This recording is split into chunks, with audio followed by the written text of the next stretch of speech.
Hi guys, welcome back to my YouTube channel. It's your girl Suleeha here again with a brand new video.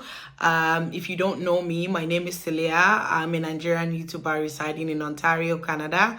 My content spins from daily vlogs, lifestyle, and of course the most one that I talk about, or what I really talk about mostly on my YouTube channel, DIY immigration to Canada. If my content is your type of content, please do watch my other videos. Drop a comment, drop a like, and share my videos to people that would need the information. Let's get right into today's video.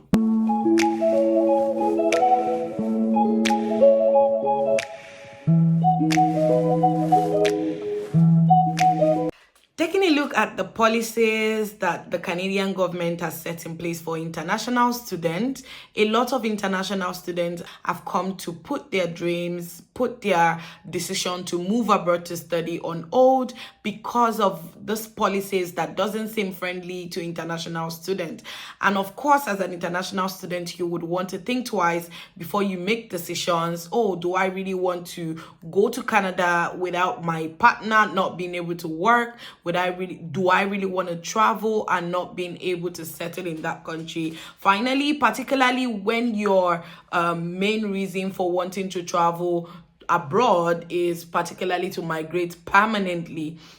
Of course, we all know that studying is not a permanent route to moving to another country, but over time, that has been how students have been moving abroad.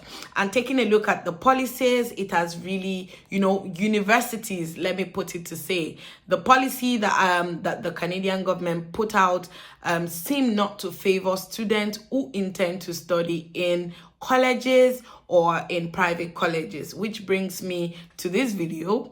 In today's video, I would be showing you how to explore, how to search for master's university that offer master's program and PhD in Canada. I would also be talking about some of the eligibility requirements and things you need to look out for when you want to apply to come and study for a master's program in Canada. I am not talking about a graduate diploma course. I'm not talking about a post-secondary diploma course, and I am not talking about a diploma course.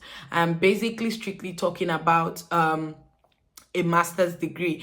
A lot of people tend to think that universities are quite expensive. I honestly do agree that some universities are very, very expensive. While we have some that are very expensive, we also do have some other universities that if you are able to meet up to their requirement, if you're able to meet up and you meet up to the eligibility requirement, trust me, you would be able to pay something so cheap that you would have probably paid when you were going to a college. So let's get right into today's video. And taking a look at the policy, we have things like capping of international students who want to come to colleges. We also have the issue where before you can study a 2-year program in a college, you have to get an attestation letter. But all of these things do not come when it has to do with a master's degree from a proper university. When you are, when you want to pursue a master's degree, you don't need to have an attestation letter. Your spouse do not need to worry about whether they can work or they can apply for a work permit. And finally, the issue of the fact that, oh, I'm doing a 1-year course. Does it matter that would I be getting a 1-year work permit or I would be getting a 2-year work permit? In this case, the Canadian government is saying that even if it's a 1-year degree in a master's program, you're still eligible to get a 3 years work permit. All of these things, like I said, are why university are like the go-to thing for international students. Hi guys, so I'm just going to be showing you a way to streamline your search if you're trying to look for an overall list of universities or colleges in Canada. I'm just going to show you how to look for that in a very quick way. So what you just need to do is you need to come on Google. I kind of like just typed out this out already. All you just need to do is you want to put DLI list of institutions in Canada or DLI list of institution. You click on that and it pops up this list. It could give you several lists, but the one that you're really looking for is the one that takes you to the Canadian website. So if you click on the first one, and it pops up something like this, then you know that you are in the correct website. You scroll down, and you see um a lot of information. All you just still want to click is you want to click DLI list. So if you click on DLI list, it takes you scroll down, and you're able to see where it says choose the province or territory your school is in. All you just want to do is, if you are a prospective student searching for where to search for university, you don't have the stress of going on Google to start looking for links or blogs or stuff like that. All you just have to do is you have to just come on this website, and basically you just have to explore all provinces. So the first thing you want to do is you want to click, say for example, Alberta. And the first thing that comes in, you want to see that do they offer PGWP? If it says no, then I would say that you run as fast as you can, because this doesn't get you anywhere. But if it says yes with details, then you would know that it has some sort of conditions accruing to their yes. And you can see here it says you are eligible for postgraduate work permit if you complete one of the degree below and you meet all the other PGWP criteria. And these are the only courses that are eligible for PGWP. So you don't want to go there. But that's not even the case. What you want to do is, when you streamline, you come here and you know that, oh, I don't want to look for colleges. All I'm after is university. You come here and you filter the item. You filter the item to say university. And once it streamlines to university, voila, you have all the list of universities in Alberta. You have all of this, and you can explore by checking each and every single university that you want to explore. But don't forget the rule of, if it has yes with the details, then you know that they do not offer PGWP. And that's the same thing you would do for every single other provinces. Say, for example, you want to come to Ontario, you are trying to streamline your search to look for universities in Ontario, and the only thing that you do, and how to make things easy for you, is just to come here and you also streamline to say university. Once you streamline to say university, it pops up all of this information for you. And as you can see, you have all the universities and you can explore.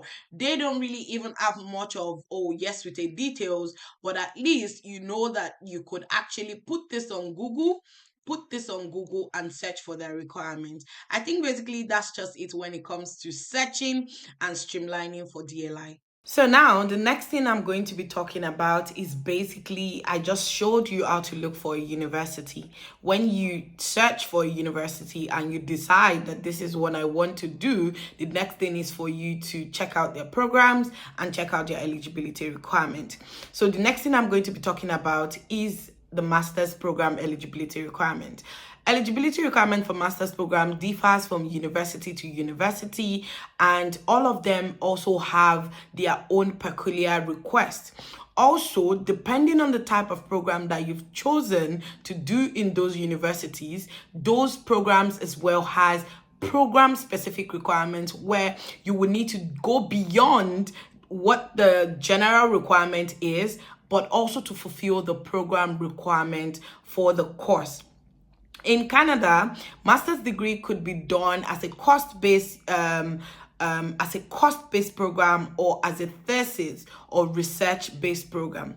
There are two different things, and how to apply are quite different from each other. The first one, which is the cost-based one, is like you have your unit courses, you have the general online classes or offline classes, depending on the school. And for the other one, which is research-based, you probably need to look for a supervisor to take you under them while you're doing your master's program. Another general eligibility requirement for master's program in Canada, you would need your transcript from your undergrad, you would need your your bachelor's degree or whatever degree that you have from your undergrad, you need a proof, or you need that certificate as well, because some universities require you to upload that when you're filling your form or upon completing your application form. Some other schools require you to write IELTS if you're coming from a location that, you know, your English is not your first language, or you were not taught in English language. There are some countries that are not eligible. So you also need to check on the university website to see if your country is part of the country that are eligible to apply, without having an IELTS result. But the implication of that is that you need to get a proficiency letter that would say that you were taught in English language for all your courses. Like I said the other time, I made mention of the fact that some programs require you to have, to fulfill the conditions of the program specific requirement. And say, for example, you want to come to Canada to study for an MBA course, maybe a business or finance related courses. Most university, if not all, require you to have a GMAT or a GRE at most. The GMAT, you need to do the GMAT, and they also have a threshold for the score that you're expected to have in your GMAT before you are allowed to, apply for the course at all. So those are the types of things that you would see. There are some other courses as well that require you, like I said the other time, to look for a supervisor. And if you are expected to look for a supervisor, there are list of supervisors on the list of the program. You can reach out to them via email, letting them know your intention. I'll try and put a sample for you of what a research, when you're sending a cold email to a professor to take you under them so that you can apply for the master's degree. Usually I always advise people to approach the supervisors first, send them an email, get a confirmation before you even apply for the course, so that you know that you already have a supervisor in place before you even apply for the course. And that doesn't mean to say that you still cannot apply for the course. You could still go ahead and apply for the course and let the university know that you were not able to acquire a supervisor. I'm pretty sure that you should get a response from the university. So those are kind of some of the eligibility requirements that you need to fill. Some schools also require you to have a 2-1 or a distinction before you can apply for their master's program. I do know that some schools might be taking a lower grade, but you probably would need to match up with a work experience in that field for a couple of years. But like I said, every school depends. One school doesn't apply to all schools, like the way it works in college, where all you just need to submit is your WAEC result or your transcript, and that's it. With university, it varies from university to university, and it also varies from course to course. Also still talked, I'm still on requirement. I also still talked about the fact that some schools would require you to bring things that are, furthermore. I know that some schools require you to submit reference letter from probably where you've schooled, say academic reference letter or professional work reference letter. And I know that the most one that they do ask people to submit is the academic reference. So if you don't have any relationship with your lecturers in school and you intend to come and study a master's program or a PhD, now is the time to build that relationship so that they can give you the reference letter. Which brings me to the other thing that a lot of students are very concerned about, which is scholarship.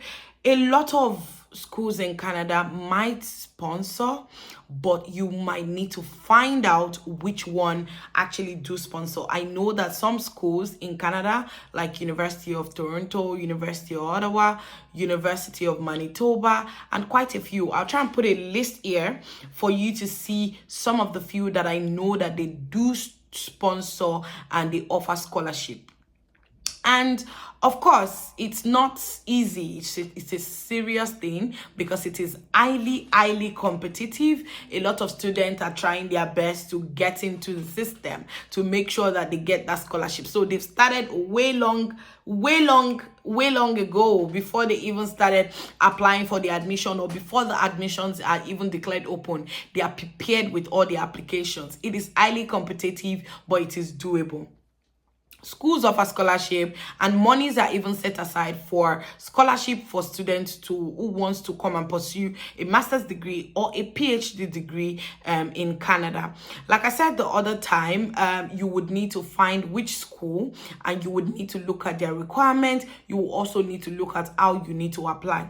Scholarships can come in different form. The university might have their own personal scholarship initiation for their own scholarship for international students. We also have where external bodies like organization, where you have Blacks community or the government actually do sponsoring some international student for funding. So that's all other things that you also need to explore. So there are things that are internal and also external form of scholarship. But like I said, you need to find out which one in particular is offering those scholarships. It's important to also state that you could be sponsored fully. I've had situations where people are sponsored fully for their master's program, and you could also be sponsored partially. It basically just depends on the type of program that you want to come to Canada to do, or how intense your program is. I know people that are in Canada here for a PhD or for a master's degree that it's research based, but the research is so vital that, you know, they think that, oh, you know what, we want to sponsor you fully so that you can then concentrate on getting things done. It's not easy. Research is money. Like, you know, those people that you see that they are finding cure for cancer, where do you think they began from?